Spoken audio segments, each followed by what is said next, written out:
Hey guys, thanks for tuning in to the Straight Outta Prison podcast. My name is James K. Jones, and this is my story.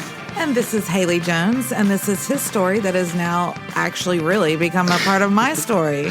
Well, should we change the opening maybe for this last season? Say, this is our story? No, I like it. I do too. Okay. I think people So, in the last episode, we talked about, what did we talk about?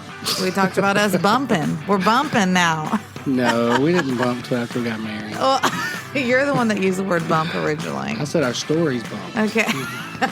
Well, But anyway. We're following Jesus. We're going to wait for the other kind of bumps. Anyway. So we went on our first 2 or 3 dates. I was in the middle of a financial crisis, business crisis. I think we both realized something was different going on here.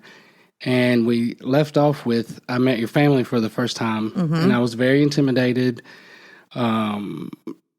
You sent my story out to all of them. They knew all the bad stuff about me before I ever met them, so I was a little embarrassed. But there was something different even in that, because I don't like the first time you meet people. I always feel like I'm awkward I don't know if it's the first impression, but the first time I'm around people that I don't know, I find it hard to be myself. Yes, that is true. I know this of you now. And I'm working on that. Yeah. I'm learning skills. You've actually helped me tremendously with learning how to just ask questions, because people love to talk about themselves. Yeah. That takes the focus off of me. But that first night meeting your family, the focus was on me from everybody, even the kids. And to sum up the evening, your nieces and nephews. Marry her. Yeah. Marry her. Yeah. And you were blood red standing there. And it was a good evening. I left there. I was happy when I left. It was like, this is different. This is definitely still out of my league. Still don't really understand what's happening here. But this is a neat family. This is a neat girl. And Lord Jesus, if we keep proceeding with this, then it is amazing grace and nothing else, because there's nothing I can do to make this happen. Sweet. No, I mean, that's where I was at. Yeah. When I was with you, I would be excited and, this is going somewhere. But when I was by myself, I'd be like, this can't work out. This ain't going to work out. She's going to wake up and be like, what am I doing? It reminds me of and it was kind of endearing to me at the time.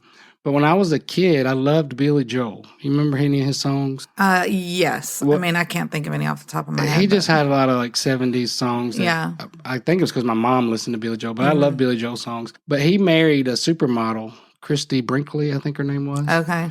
And he wrote a song about it, and the song was called Uptown Girl. Oh, yes, of course. And in the video, he was like the mechanic, dirty, roughneck, doing his thing. And she walks by with her pearls and her high heels and all things, and, Uptown Girl.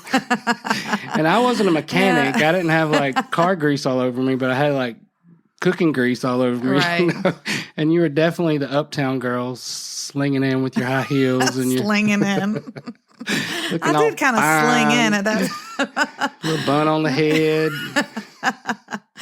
shiny lips, all the things, supermodel clothes. So there's something about that song that reminded me of that time. Maybe it worked out for him. Maybe it worked out for me. We'll see what happens. It's a great song. So what was next? We were headed into Christmas. Well, I have to say one thing that really endeared me to you during that time that I just thought of when you were talking is at some point during that time from November to December, I don't remember when it was, but I was over at your house and it was during the day, and I can't remember what we were talking about, but out of nowhere you were like, so I'm just going to be honest, can you just, I guess you just don't mind that I have a little, and you rubbed your belly. I don't remember that. You're not exactly the 6-pack abs. I can't remember how you said it, but it was you. It's like you definitely needed to hear me say that was okay, and that I didn't mind it. But it was so cute and endearing, because I don't know why it just endeared me to you. You're just so you like me anyway because this is probably not going anywhere. I've tried, but I don't know. It was just cute the way you said it. But. Well, at that time, when you're going through emotional trauma, you eat your feelings. And I know how to cook, so I'm going to eat. And I was bigger than I'd ever been in my life. I was up to a size 42 on the waist, pant size, which is a lot over. Yeah. lot over. Well, no, like this, that's how I feel right now. I'm a lot over. 34 was what I wear at my healthiest, I guess. So that was what? Almost 10 over. 8 over. Your size on clothes size. That's funny. Anyway, that was endearing to me during that time. So, okay, sorry to interrupt. I just remembered that. And then you gave me the Jeremiah 29:11 thing. Yes. From your dad. Mm-hmm. And I remember Denise Nolan, her comment about that. Well, I was like, this is so neat. Her dad gave it to her. And, she said it was her life verse. And, that's my life verse. And she said, she knows she's going to get it back. So I said, she don't know that. And she was like, she knows she's going to get it back. Which I thought was hilarious. Yeah. That was very funny. Okay, so we're going on this trip. Have you talked about that yet? We got to have Christmas first. Oh, we got to have Christmas first, yes. So Christmas 2012 was coming up. There was a thing going on with the young kids at the time. Social media was still relatively new to me. You talking about the social media was going on with the young kids? It was a thing they did. With all people, kind of. Well, but the kids started because the kids... The millennials. Some of the kids that worked for me. The younger people, the younger generation. I don't know. Generation Z, Y, X, I don't know. When you say kids, I think of like Lula's age. No, these were like teenagers. Yeah. Or, young couples that were married, newly married. Early 20s, yeah. But, I had a lot of younger people that worked for me. Mm-hmm. And they told me, this is a new world. And, back in the day, you would start dating somebody, then you were going together, and then you were official. But now for you to be official, you have to be Facebook official. Right. So I was like, what does that even mean?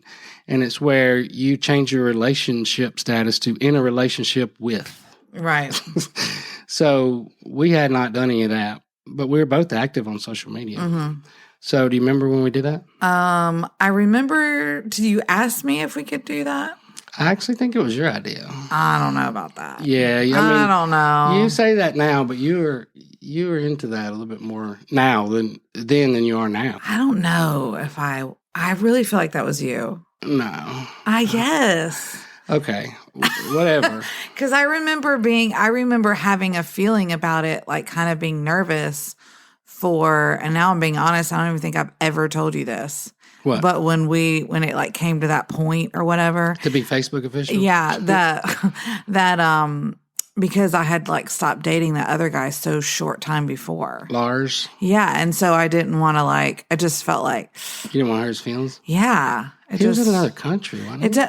Well, that's the whole point of Facebook, isn't it? That you keep touch with people. They can see your life. Okay, I guess.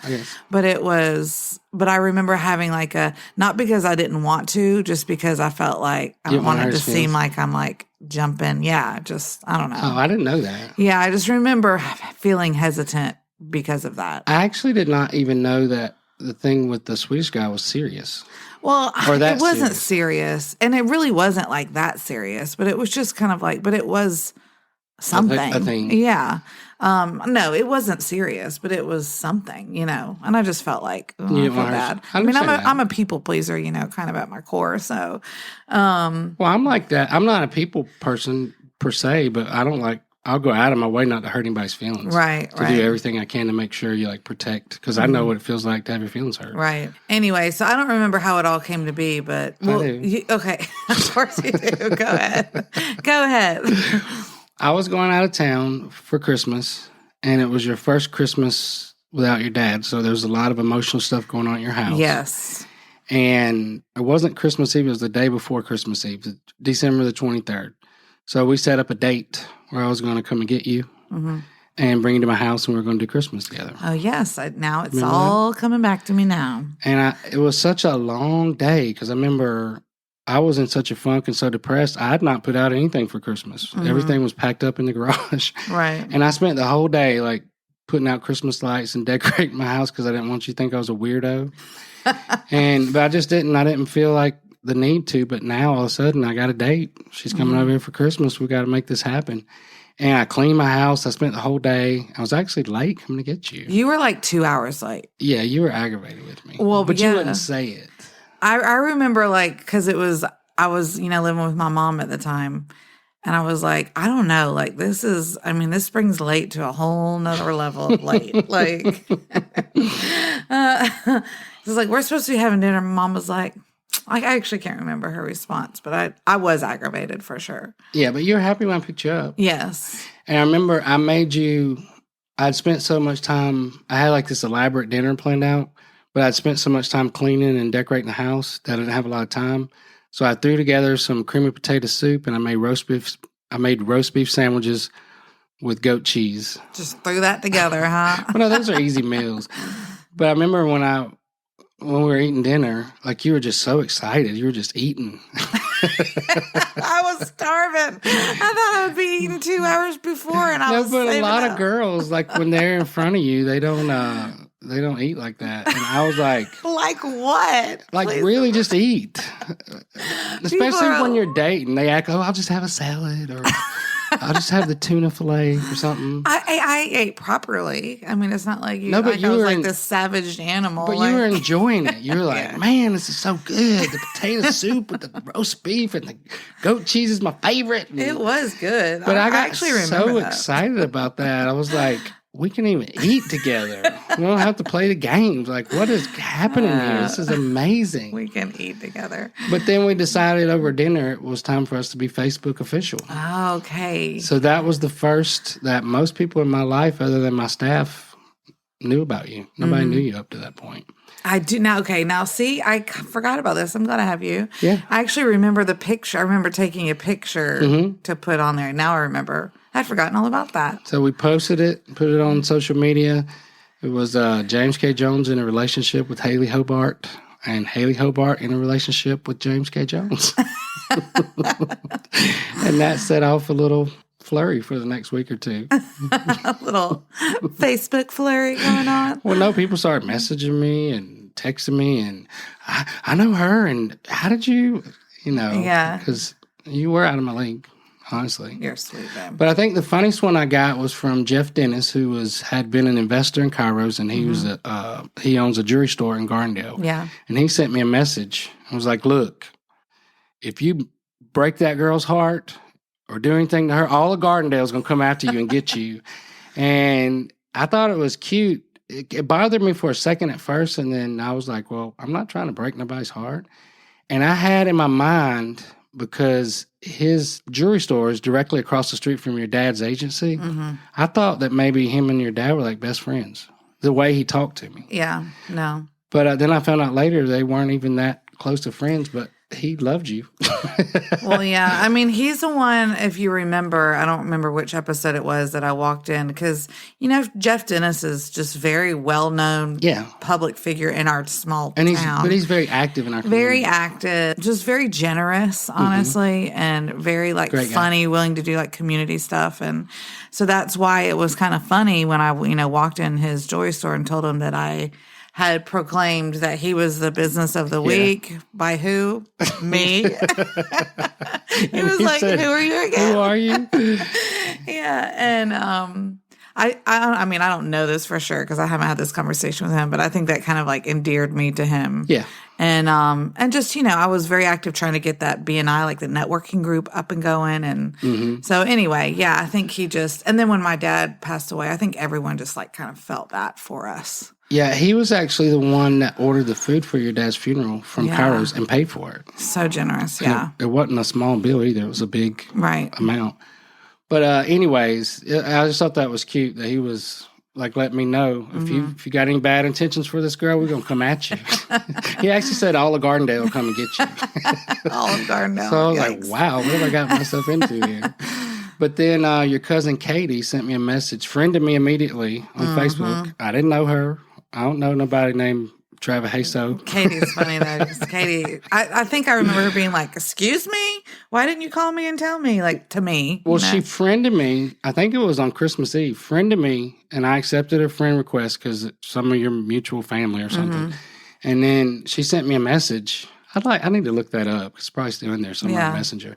And she was like, "Look, I'm Katie. I'm Haley's closest cousin, and I don't know you. So you need to tell me some things." It was no, but it annoyed me. Now I love Katie, and I know I know who she is, and that she's just she's going firecracker. Well, she don't hold back. She's gonna ask the questions. But everybody needs a Katie in their life. That's true. She helps you keep it real. Yeah. But at the time, it annoyed me. Like, ask Haley. Don't keep asking me all these questions. Yeah. But anyway, so now we're Facebook official. Well, yeah. So that Christmas was, I mean, it's funny because I haven't even, it's crazy when we're telling this because I don't think back a lot, I forget things. And I'm so glad I have you because you really helped me remember things.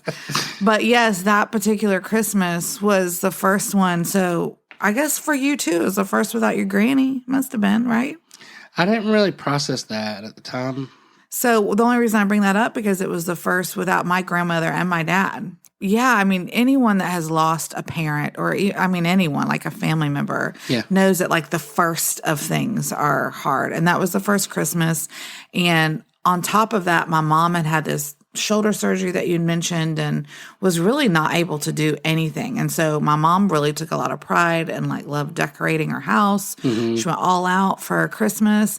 So she wasn't able to do that, which kind of like added to just like, what do you call it? Like salt to the wound of not having my dad there. And so it was just very emotional. I just remember it being very, just a little bit, I mean, it was weird. I remember telling my mom this. It was like this excitement because of you and I. There was something there that was like kind of bringing excitement. But then there was also just like a heaviness or a sadness. Mm-hmm. And I remember feeling, now that we're talking about it, I remember feeling almost like guilty for having this like thing that was creating excitement for me. Yeah. And like also being very aware and feeling, just the grief from my mom. Her pain. Yeah, her pain of not having my dad. I mean, I had that pain too, but it's just as my dad, but I had this like thing going on that was kind of helping. And my mom, that was her partner for, 30, 40 years or whatever. Yeah. So, anyway, there was just a lot of emotion and people stepped up. Like my sisters, I think her Sunday school class or some group from the church they were going to at the time. Yeah, I remember. Came and decorated, like stepped up and did the decoration stuff for the house, which was very, very nice, kind. And so she was in a place where she was healing from rotator cuff surgery and she couldn't do anything but just kind of sit.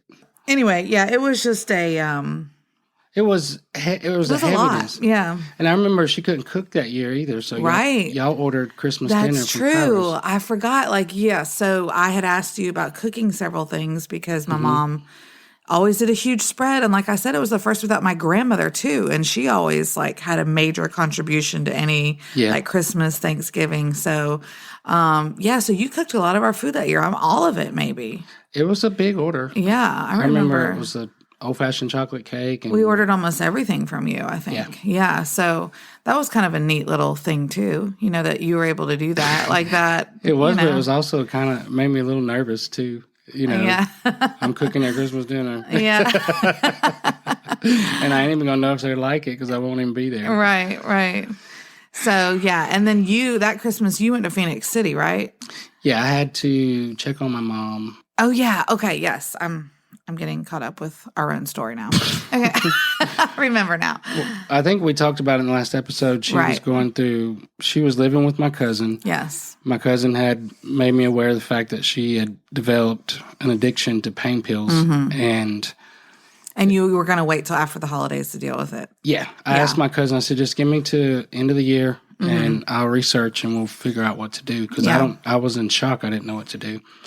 But it's interesting you talk about my granny. In my adult life, after I got out of prison, I never spent Christmas with my granny. Okay. Because she would rather have, I think her love language was quality time, or at least I know it was with me. She would rather have 3 or 4 days with you than just a day. Mm-hmm. So growing up, I spent Christmas Eve with my granny, my dad's side of the family, Christmas Day with my mom's side of the family. But as an adult, we came up with something better, and it was for me to come over around New Year's and spend 3 or 4 days. So I don't think I was missing my granny as much that Christmas as you were your dad. Yeah.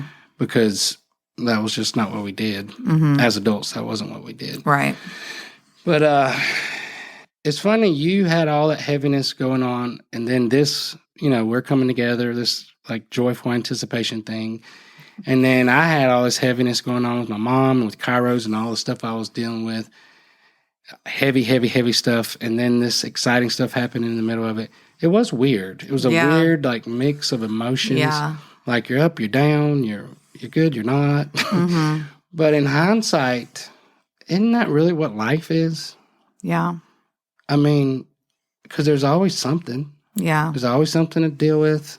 But then when exciting things are happening, I think if we focus on the heavy stuff, then we kind of miss the good stuff. Yeah, for sure. I mean, you're right. It is, I feel like, kind of the ebb and flow of life in general. Yeah. But in that, I think in holiday seasons, it's different for different families. Yeah. It does kind of like bring things to the forefront, Mm-hmm. Whether joy or pain, Yeah. like loss or something, life or whatever. But that particular, it did feel like a very concentrated, like the highs of highs and the lows of lows, like all squunched in. All at once. Yeah. It was crazy. Mm-hmm. I remember for me that year, I got there, my mom was in a deep depression, and she didn't really participate in much. Right. And I mean, was she still on the pain pills? Yeah, I didn't tell her I knew. Oh, okay. Okay. I knew enough to I know my mom. Like, you don't push her on the front. You wait till you have the plan, and then you say, "This is the plan. This is what we're doing." So that was my plan. But I had to get through the holidays because I was so busy with work and all things. It's so interesting to me, though, too, that was looming for you, like the stuff with your mom. Because had you told me that at that point? I don't know. I told you at some point. Yeah. I actually sat you and your mom down together and told you together, I think. Because now I have more exposure to that kind of stuff, like addiction and people that are... Yeah, you didn't know anything. I mean, at that point, I had zero exposure. I mean, I don't really even know what it means. Like, what does that mean when you're addicted to something? Like, I mean, and that's a genuine, like, statement I did not or question. At that time, I was like, oh, okay, well, maybe we can just tell her to stop, okay? Like, here's something else. Like, I mean, that's how naive I think I was. So, but now, like, kind of understanding more and the heaviness of that, and that you felt like the responsibility to, like, that you had to do something. You had to step in during the time that I was, quite frankly, kind of selfishly, like, thinking about us and what's next. No, I was still thinking about us and what was next. It was a strange trip, that trip. And there was a lot of stuff going on down there. Like, that side of my family, when they get in a feud, they don't care if it's Christmas. I mean, they're going to fight and argue and do all things. And there was just so many, like, feuds and battle lines drawn in this side of my family, that. And I saw it as soon as I pulled into my cousin Lisa's driveway. Like, there was some of my other cousins there, and there was this, they were whispering and not talking to them. I was like, what is happening? And it was... You could just, like, when you say you felt it when you pulled in, you just, like, felt the tension, or... I could see it. I sensed it. And then, it was like, some people, we're not coming to Christmas. We're not doing this. We're not doing that. So I just said, I'm spending Christmas with all my family. You do what you need to do, and I'll just go by myself, do what I need to do. So it was a weird Christmas, but at the same time, it also brought me a lot of clarity because, that side of my family, they weren't too into Jesus and all that stuff. So, but we always did Christmas together. It was all about the Christmas presents and cooking and all that stuff. But that Christmas morning, it was, me, my cousin Lisa, her son Zachary, my mom. There was a handful of people there, and I was like, we need to pray. Like, I know y'all don't do all that, but we're going to pray. Let's pray. And so I was just got everybody together. Let's pray before we get started. And I was like, do you know what Christmas is about? You know what it's even about? Oh, yeah, Jesus was born. And I was like, it said his name would be Emmanuel, which means God with us. He's with us. He's here. Was that your whole family was there when you were saying all that? You just gathered them around? About 40% of them. No, it was like, what y'all are doing is this is bad on Christmas. I mean, any time to be feuding like y'all are doing.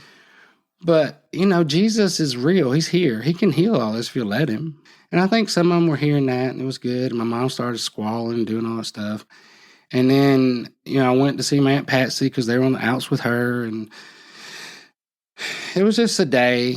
But it brought me clarity, and I've changed my life. I live 3 hours away. I don't do the Phoenix City stuff anymore.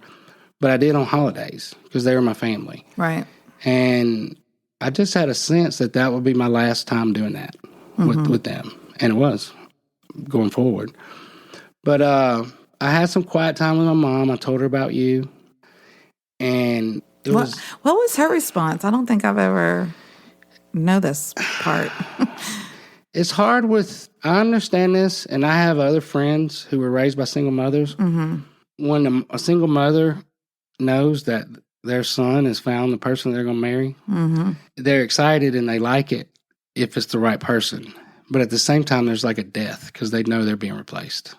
Mm. And I could feel it in a way that I didn't feel it with Shauna, I didn't feel it with Karina or any girl I ever dated. It was like she knew this was different. Even before she met me? You mean just when you were telling her? Yeah, she knew it was different just because of me. And right, because she knows you. Yeah, but she was excited. And when I left there, the day after Christmas when I was leaving, she said, tell Haley I can't wait to meet my new daughter.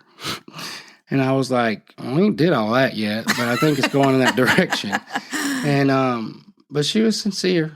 Mm-hmm. And but I made my plans with Lisa, what we're going to do. But it would still be so at this point, she still didn't know that you knew about the addiction thing? No, she didn't know I knew. If I'd have told her I knew, it would have started like this thing and, right. and a deal. And that's hard. Yeah. It was hard. But at the same time, I was still sick. I was still battling that whatever my sickness was. Mm-hmm. And I was exhausted and it was just, I can't deal with this right now. Right. And I remember when I was leaving, there was I think it was a social media trend that was going around where you take an old picture and you hold it in front of something happening now. Mm-hmm. And I had this picture of my granny standing in front of the Russell County Courthouse, like in the 30s or 40s or whenever she was a teenager. Mm-hmm. Beautiful. My granny was beautiful. But I thought, I'm going to do that with the courthouse. And I went and I held it up and, mm-hmm. It was a black and white picture, but it was, 2012. This was, 50 years, 60, 70 years later. And it was called Dear Photograph. That was what it's called. It was a neat little thing. And when I was getting back in my car, I felt like Jesus said, this will be your last time having to do this. And I was like, having to do what? He was having to do what? Having to do what? And he was like, feeling like you're responsible for your family here. You're not responsible for them. It's time for you to have your own family and live your own life. And I thought, yeah, that's good. And I drove away from there and really, I've never looked back. I mean, mm-hmm. that's still where I came from. I still have family that I love, that I care about. But I'm done with that. Yeah. And it was, there was something liberating about driving away from there, knowing that there was something better for me. Because I really think just thinking about it now, I really think that you carried, and I can still feel sometimes with you even now, that there's like if it's a responsibility or just kind of a guilt that kind of seeps in, like you carry the responsibility for their lives, and that's not. Well, I want to help if right. I can. Yeah, and you feel like your family and you should be able to help, but yeah. I can feel that, but I can sense, just because I know you and I know you now, that must have been a very, like you said, like kind of freeing, like, I don't have to do this. Like, I don't have to carry the weight of all of their stuff that they're not doing anything about. Yeah. It was freeing. Mm-hmm. It was just like, I'm going to add this in just because in the past couple years or so, one of my friends, this is what it reminds me of, went through a really horrible situation with actually a church that they moved away, and there was a lot of really bad things happened to them. And I was so torn up about it. I was so bothered. I was so like, what is happening? Like, what is church? What is, and it just I just didn't like it. And I was just carrying this heaviness and anger and I don't know, it was just a lot I felt like I was carrying. And I met with a mentor of mine and was just kind of unpacking it all, blah, blah, blah, blah. And then when we were leaving, she was very sweet and very full of grace and wisdom. But when we walked out, she's like, Haley, you're not graced to carry her story and your grace to carry, what happens with you. But the reason why it feels heavy and it's sucking you of all your energy is because she's graced to walk that thing out. Mm-hmm. And you can help her and be a support, but you can't carry it because you're not graced to carry it. And I feel like that's the same for you. You're not graced to carry their life. Or anybody else's. Yeah. I mean, the only responsibility I have is for myself and my immediate family. Mm-hmm. I mean, I can be a friend and help and do all the things. Right. But it's not my responsibility. Right. But for all those years, I'd carried that as as a weight. Yes. Yes. Yes. I would be the one that would try to mediate between people, work things out. Let's do this. What about this? But when I left there that Christmas, I knew I had to go back and get my mom in January. But I just felt I'm done with this. You felt released. But it wasn't just that. I knew that there was something in the future for me, and it was you. But I still didn't understand how it was going to work out. My finances were in such a mess. Everything was just insanity. So when I came home, I decided to put you to the test. Put me to the test. Put me to the test? I'm kidding. I always went to Atlanta. I spent New Year's Eve and New Year's Day at my Aunt Glennis's. That was our tradition. And it's just easier when you're, as adults, we can make that work better than we can make Christmas work. Right. And I asked you to go with me. And you said yes. I said, whoop, whoop, let's go. But in my excitement, I was, I was anticipating, like, this is different. Like, let's do something more. So we added a day to it where we went to downtown Atlanta and stayed at the, I don't remember. A nice hotel. It's my favorite hotel in Atlanta. I hate it that I can't remember the name of it, but it's the International something or another. Yeah. But I remember it's an expensive hotel, but if you get it on Hotwire, or at that time, if you got on Hotwire, you could get a deal. And I got a great deal, but it was one room with 2 queen beds. Yes. And I remember you didn't have a problem with it. I have a problem with it. I'm like, I know, I can control myself. We ain't going to do all that. Yeah. And I felt like I needed to go talk to your mom about it. And, telling her, we're going to be in the same room, but, blah, blah, blah, this thing's only one night. And she was like, sweet boy, I trust my daughter. So you have my blessing. She thought it was funny. I remember her telling me, she's like, it was so funny the way he said it, like that you said to my mom, like, listen, I'm not going to be messing with her or anything. That's what I said. Yeah. So anyway, it was funny. But I remember having extensive thoughts and debates in my head and some with my mom about what pajamas I was going to wear. Well, you got to understand, I was coming off of, I dated Shauna for 5 years, and her dad didn't even want her to be in my house. Yeah. But, we went on a trip one time when we went to Denver that we had to take a chaperone with us. So. Okay, yeah, I think I already expressed my thoughts on that. No, but that was what I was taught about how to respect a female. That's how you do it. That was quite a trip. So one thing I remember about that trip is I think it was at night. I don't know if it was when we got there or sometime, but anyway, we were ordering dessert, or we went down to the hotel, nice little fancy schmancy restaurant. We had already eaten dinner. Yeah, for dessert. And we were going to go in the fancy hotel restaurant to get dessert. Yeah. And I'm not a super dessert person. I'd much rather give me a wine, cheese, charcuterie, little gig. And so. But we had already eaten pizza. We went to a coal-fired pizza place. Really nice. Back to the eatings. The eating creds I'm getting. Yeah. But I was like, I actually don't want dessert. Do you mind if I get wine, the wine and cheese? You got a cheese tray. A cheese tray. And I was like, wow, this is weird. But I'm eating you had some kind of hot chocolate, and you had wine and they brought you out a cutting board full of cheese. Yeah, they did. Yes, they did. But you were loving it. Oh, I still love it. I thought it was cute, and I liked it that you felt like you could be yourself and say that. Yeah, heck yeah. Because some people wouldn't do that. Hey, it's a little different. But we just had a fantastic day. I was nervous about sleeping in the hotel room with you that night, but we got through that. We got up, got dressed, and left. And what were you nervous about? Just being in the hotel with you, having sex.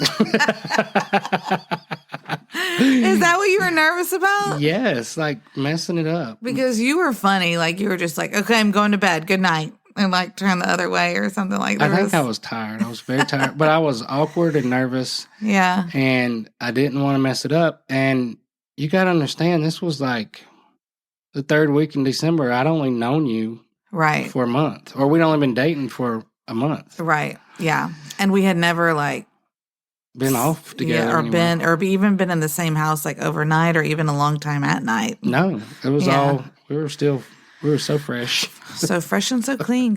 Yeah. But I remember the next day I had planned, I wanted to take you to my favorite place on the planet because you were sending me those emails where you're asking me all the questions. Oh, yeah. Like, what's your favorite place? Mm-hmm. And do you remember what my favorite place on the planet was at that time? It was some, like, place with a lot of, like, food. Like, and I feel like it was like a marketplace or something. It was the DeKalb County Farmers Market. Oh, that's what it was. Yeah. It's outside of Atlanta. It's an international market. Mm-hmm. And, gosh, we need to go there now. I miss it. I'm like, oh, it was okay. It was neat. It was neat. No, but everything is organic, produce, spices, just all wine. You had fun with the wine. Oh, that was, yeah, I did. I like that. All the things. And we spent 3 or 4 hours there, and I was just like, she'll even do this with me. Like, you were getting excited with me, like picking out spices and stuff. Yeah. And I was like, nobody ever cares about the stuff that I care about, except my granny. I'd taken her there. And then we headed to, actually, we didn't go straight to my Aunt Glennis's. They had planned a lunch. We all met them. Oh, yeah. We met them for lunch somewhere outside of Atlanta, some Italian place. Mm-hmm. And I was a little nervous because when I called my Aunt Glennis and told her that I wanted to bring you, mm-hmm. she was hesitant. Like, it was kind of cute, but at the same time, I was like, I don't think you understand what's happening here. Yeah. It was kind of deflating for you, I remember. Well, she just said, JJ, you're going too fast, and you've already been hurt really bad twice. And I think you just need to slow down. Like, you just got off this thing with this Karina girl, and you were engaged.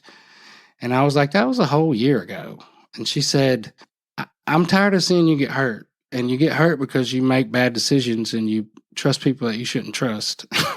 And I just think you just need to slow down. And she'd never talked to me about that. She'd never talked to me before in that way about, like, relationships. Mm-hmm.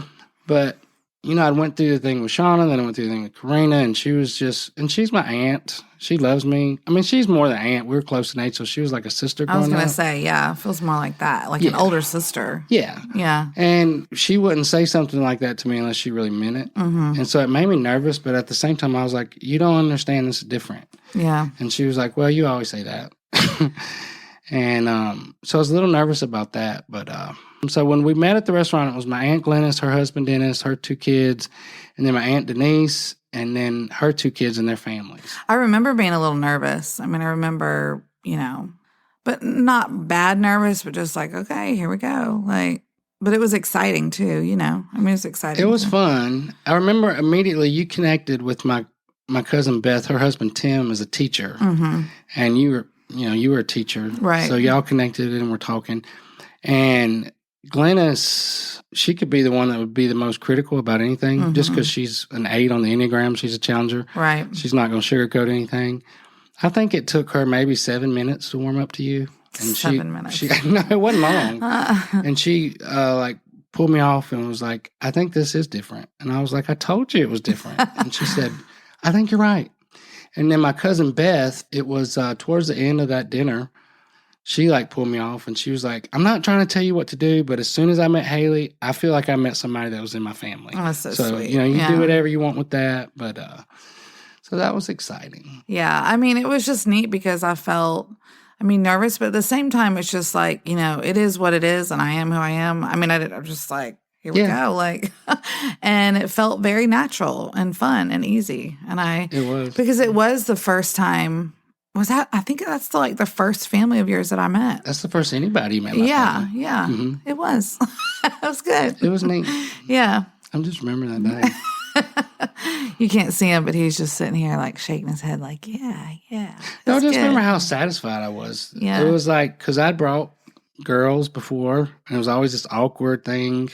I remember that same group of my family, the first time Shauna met them, she was like, you didn't introduce me. You didn't sit by me. You didn't say this. You didn't say that. You didn't do this. And then she started crying.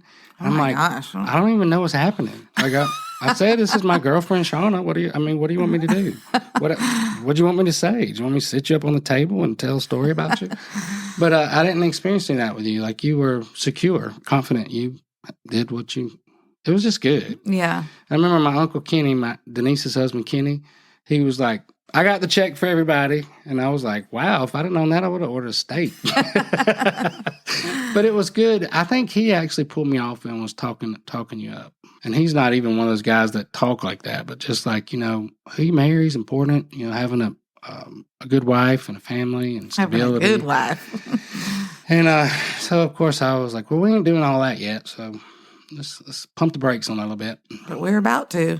Well, no. By the end of that night, I was texting your sister, Abby, and asking her about a ring. Uh-huh. Yeah, you were. Well, here was the controversy. Oh. You didn't know this was happening. Okay. I did not know it was happening then, but I know it was happening now. And this is like discussions we've had, and anybody will know this and agree with me. This is it's like, hello, getting engaged 101. You didn't know this was happening at the time. Okay. I was in negotiations with your sister because I felt like if anybody knows her, it'll be your sister that knows her best. And I knew some of your friends, your Crystal and other people. But so I sent her a text and I said, I think I'm going to ask her to marry me. Not now. I'm going to talk to your mom and do all things proper. Right. But what do you think about, I was engaged a year ago and I bought a ring. And it's my ring. Y'all, I'm shaking my head right now. It was my ring. I spent my money on this ring. And I gave it to this girl, Karina. Don't edit all my commentary out now. I won't. Okay, keep going. I'm just telling you where my mind was. Okay. I don't understand these things. Okay. I bought this ring, my ring. I bought it from Jeff Dennis Jewelers. Fair and square. Picked it out. Gave it to this girl, Karina. She wore it for like 3.5 weeks. I took it back. Still my ring. And now I'm fixing to get married to this girl. I'm fixing to ask this girl to marry me. Can I use that ring? And Abby was like, no, you cannot, James. And so we had a debate for like 2 days going back and forth because I thought I can use the ring. Plus I was broke. I didn't really have a bunch of options for. It was a very logical. Yeah, we're going back and forth. Fix to that. And so then Abby said, send me a picture of the ring. Just send me a picture of the ring. And I flipped through my phone. I found where I'd taken it. I think I tried to sell it or something. I had a picture of it. And I sent it to her. And she said, it was brilliant what she said. She said, James, leave all the stuff about it being somebody else's ring off the table. I'm not going to agree with that. But this is not Haley's style. Haley don't like stuff like this. This is more my style. This is modern. This is not something she would want. And she would definitely not want to wear it the rest of her life. So that was where we landed with that. Mm-hmm. But she said, did you buy this from Jeff Dennis? And I said, yes. And she said, we're going to go trade it in. And I said, is that a thing? And she was like, just let me handle it. And I'll help you pick a ring that my sister will love and enjoy for the rest of her life. So I kind of made up my mind on that trip. We spent 4 days together. Mm-hmm. That she's not getting on my nerves. It's funny because we were together on this trip when you were texting Abby. Yeah, you didn't know who I was texting. I know, but I was like, who is he texting so much? Not that I was really like questioning. It wasn't like that, but it was just like, it's just funny. All that was going on literally right under my nose. Well, it went on for like 3 days. Yeah. Like I was like, I can use this ring. Yes, I can. It's my ring. Hadn't you ever heard of bleach? I mean... I don't even have to like use words or defend because anyone that's listening to this are going to be like, oh gosh. Well, I'm not a girl. I didn't know. I understand it now. You've explained it to me. You've taken me to school on it. I was trying to get to the next thing. Right. And so we got to New Year's Eve. We had a fun New Year's Eve. It's funny how much social media played into our early days. Because I remember I've never had a problem with alcohol unless you have a problem with alcohol. Like if you have a problem with drinking, like if you have to drink too much or get drunk or whatever, then don't drink alcohol. But if you can like socially or, have a beer, whatever, then there ain't nothing wrong with that. I mean, if you read the Bible, Jesus turned water into wine. That was the first miracle. Yeah. But the church that I went through at that time, they were very conservative. They were teetotalers. Mm-hmm. It was something liberating of being around you and your family was that y'all would have beer and wine and alcohol. But you wasn't running around getting drunk, but it wasn't a thing. Right. And I think it was my cousin Kinsey took a picture of us, and you had I think I was actually the bartender at that party. Yeah. Because you had a drink that I created. It was a cranberry something. And then I was drinking a beer. and she posted it on Facebook and tagged me. Mm-hmm. And then I got a bunch of like messages from people I went to church with. I can't even with that, but yeah. It was annoying, but it was something about being around your family that made me realize, like, you're being religious about that. Why not be yourself? Why not say, yeah, you can have a beer? Mm-hmm. I mean, that's not in the Bible that you can't have, you don't need to be getting drunk and being stupid. Right. It was some lady I went to church with, and she was like, what am I going to tell my 16-year-old daughter who's friends with you on Facebook, and she sees you drinking a beer? And I said, maybe you need to quit hiding real life and let her see a responsible human being who loves Jesus and following Jesus, and you can have a beer responsibly. But there was something about that I liked. But then we were out on the porch right after the ding dong, the peach dropped on the TV. Right.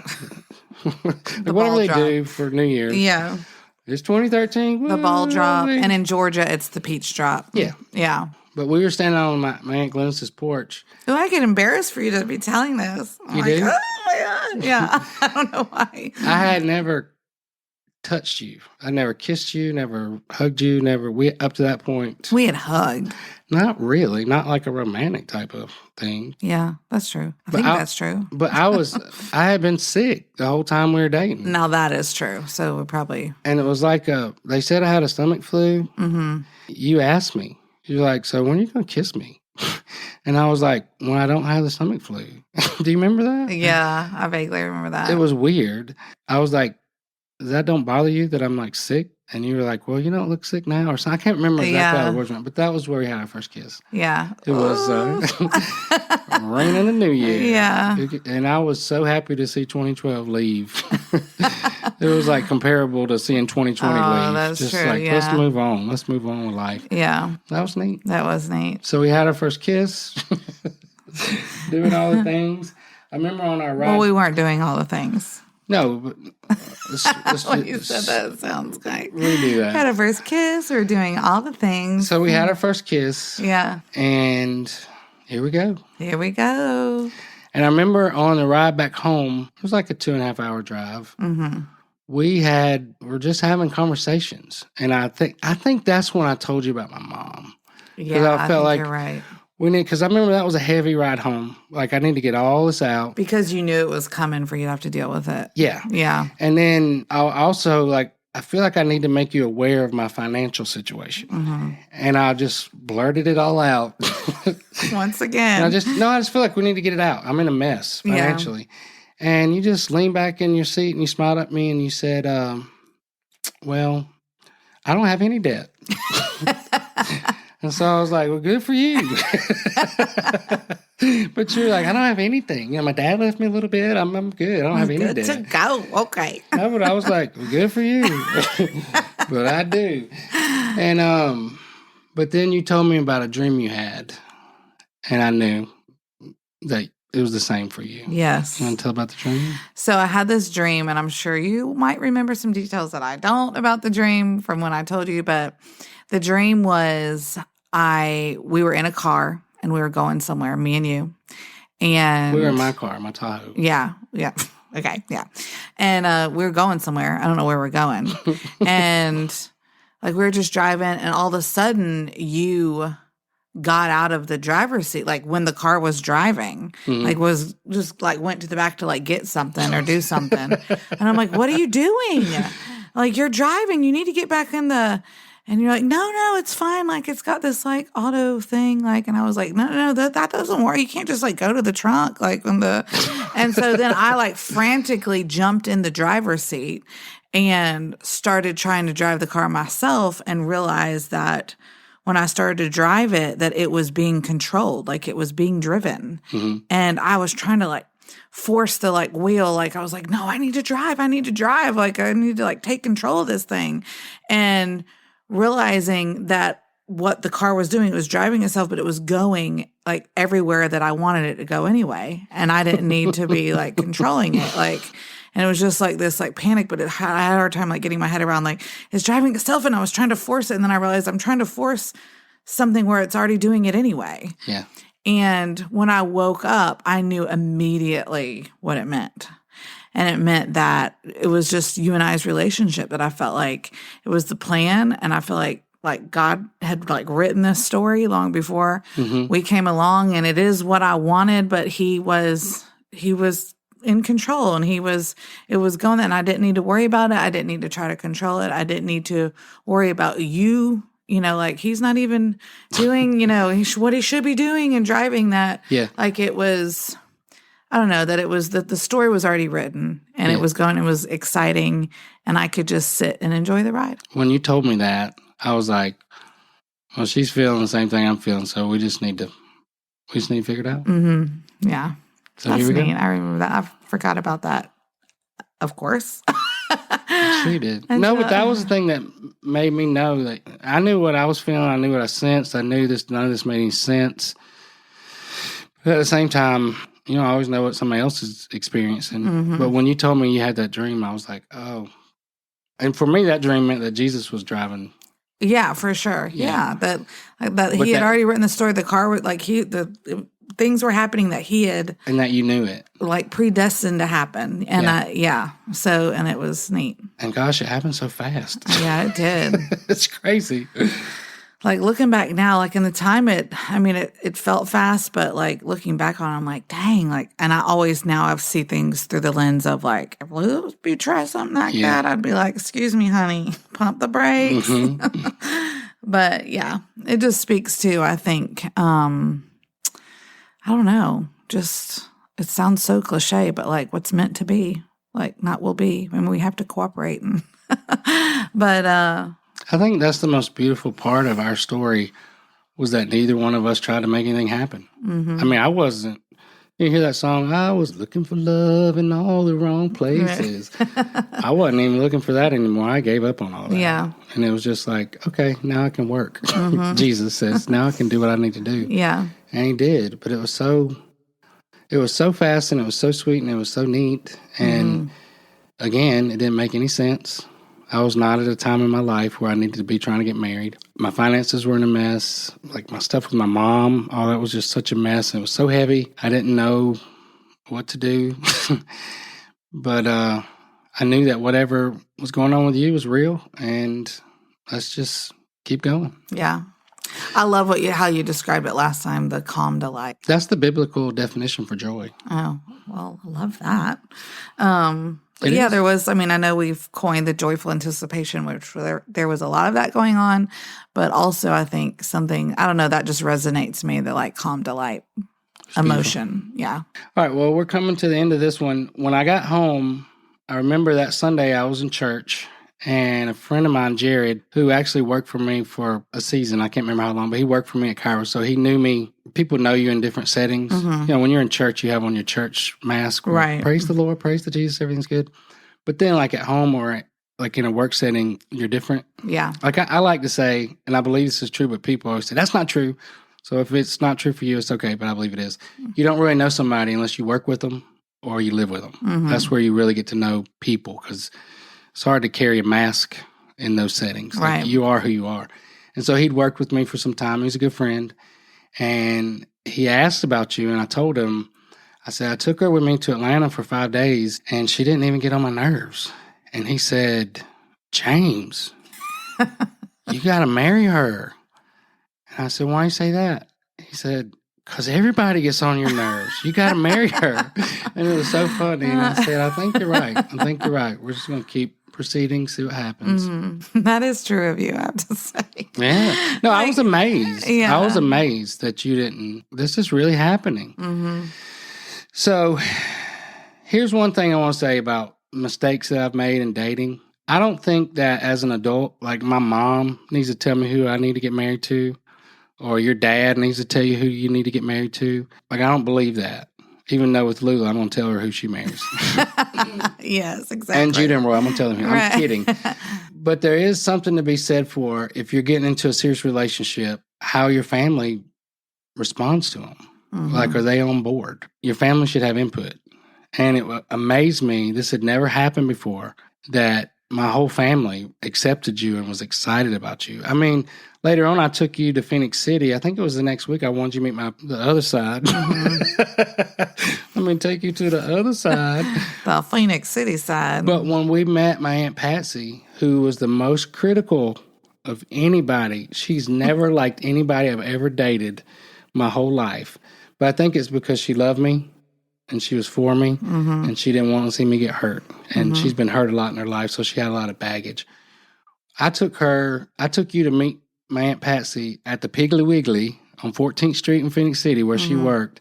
And she's usually distracted when she's at work. But she was so taken with you that we walked outside and she got behind you and started doing with her hands and mouthing to me, "That's the one. You marry her. Marry her." And I was like, my God, if anybody could get Aunt Patsy's approval. And I told you when we got back in the car, I was like, Aunt Patsy approved of you. And you were like, yeah. Like, it wasn't a big deal. And I was like, you don't understand. My Aunt Patsy don't like nobody. I mean, not for me. Nobody's good enough for me. And but there's something to be said about that. And then the same from your family. Like, why would they accept me? Yeah. With my background and all the things that I've been through, and even my current condition. Right. But it was there was a knowing, and there's just something to be said for that. Yeah. And I think they saw what I saw. And I have to say, too, to speak to that, I don't know if this is the same thing, but like, I was going to marry somebody else like long before, back in 2005, and was engaged. And Yawn. And my parents, they accepted it for sure, but they also, I would just distinctly remember my dad having a conversation with me and him saying that, you know what, Haley, like, this is your decision to make. Obviously, like, I want to have input and have influence on it, but at the end of the day, it's your decision, and I trust your judgment. That really like put everything like in my court, like to really like, I guess, self-evaluate, like, is this like right, good, whatever. It worked. And it did work because, in the end, I didn't end up marrying him because there was a check inside that I could not place or pinpoint. I just knew. Okay, wait, time out. Going back to the dream you had about me. Right. You had a dream about him. That's true. I didn't make that connection. So, yeah, leading up to the time we're going to get married. And this is a Swedish guy. We're getting married in Florida. There was like 7 to 10 beach houses booked. We had booked the place, bought all the bridesmaids' dresses, the wedding dress. I was the runaway bride, essentially. Yeah. And I just kept having this dream that I was in the bridal, like where you get ready in the church, how they have that little area that like the bride gets ready and, Yeah. And I was in there with like the bridesmaids and I was just like, feeling sick, like I can't do it, but now it's too late. I can't do it. Just like it's not right. Just very stressful, like dream over and over and over again. And I mean, it was almost like this nightmare that I couldn't get rid of. Like I didn't want to go to sleep because I'm going to have this dream again. I don't want to have it. But there was, in the dream, you said there was a flower that kept dying. Yes, there was a flower that kept dying because it wasn't like in the light.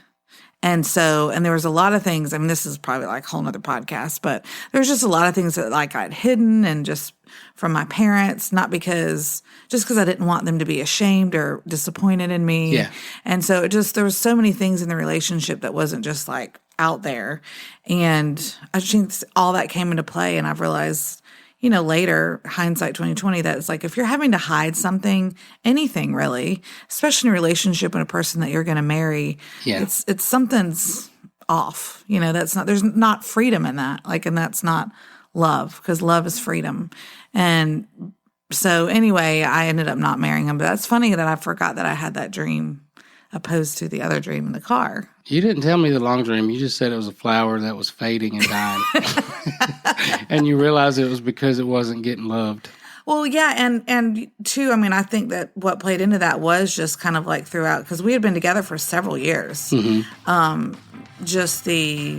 really do think it was just like the hiding things and not feeling like I could be totally myself, or there's just a lot of things that played into that. But anyway, that's kind of neat. You made that connection. It is. So you almost married somebody you shouldn't have. I almost married somebody I shouldn't have. And through the process, Jesus brought us together, and it was amazing. Yeah, and soon we're going to be bumping. All right, Just kidding. Yep. All right. I don't want to have to click the box that says this has explicit content. So. All right, guys. Well, I think we're out of time on this one, so we'll wrap this one up and tell you what was next. Yes, I'm excited. All right, guys. We'll see you soon. We'll see you next week. Bye. Hey guys, we hope you enjoyed the podcast. Written and produced by the Team Jones Company. Yours truly, James and Haley Jones. If you like what you've heard, you can subscribe to all of our podcasts on Apple, Google, Amazon Music, Spotify, iHeart, or really just about anywhere you enjoy listening to podcasts. Most of you know about the Straight Outta Prison podcast, and we want you to know we've added 2 new platforms. The For Real Reel, where we talk about real life, things you would never see on a highlight reel. Things that might make you blush and might make you question some things that you never thought about. Unpack the week's hot button issues, current events. Along with the weekly Jamesism and Haleyism. Now you have to tune in to find out what that means. Tune in to find out what that means. And Narrowing the Gap, where I'm sharing with Haley the lessons I learned in getting from where I was to where I was supposed to be. Narrowing the Gap is a teaching companion to the Straight Outta Prison podcast, where he really digs into some of the profound lessons that he learned and had to walk out in his journey in prison and coming out of prison. Or download the Patreon app and you can get all of our content early and ad-free. Straight Outta Prison podcast, the For Real Reel, and Narrowing the Gap. Listen on Apple, Google, Amazon Music, Spotify, iHeartRadio, and more. Other ways you can support us is to like and share the episodes or the podcast, leave us a rating and a review, and support our sponsors. They help us provide this platform for free. Thank you guys for listening to the podcast. And again, thank you guys for being a part of our story.